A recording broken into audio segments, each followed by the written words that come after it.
In today's video, I'm going to teach you how to change the primary column in Smartsheet. When you're working in Smartsheet, the primary column is really important. It's the main identifier for each row, and it's what you'll usually see in reports, links, and automations.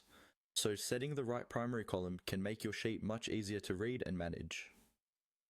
In this walkthrough, I'll show you how to visually rearrange your columns so the one you want functions as your main reference column. First, open your Smartsheet and make sure you're in the grid or Gantt view where you can see your column headers across the top. Take a moment to identify which column you want to treat as your primary or main reference. This is usually something like a task name, project name, or key identifier that makes each row easy to recognize at a glance. Now, move your cursor to the top of the column that you want to reposition. You'll be clicking directly on the column header, which is the grey bar at the top that shows the column title.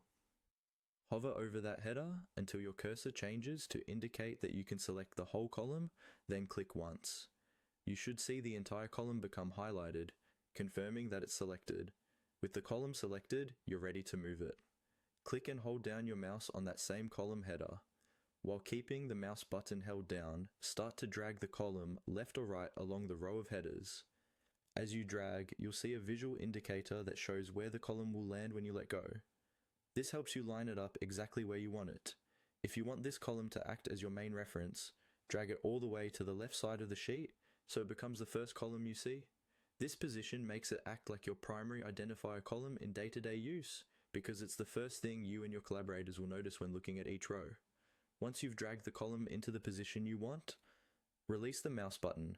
The column will snap into place and the rest of your columns will automatically shift to accommodate the new layout. Take a quick look down the rows to make sure everything still lines up correctly and that the data matches the right headers.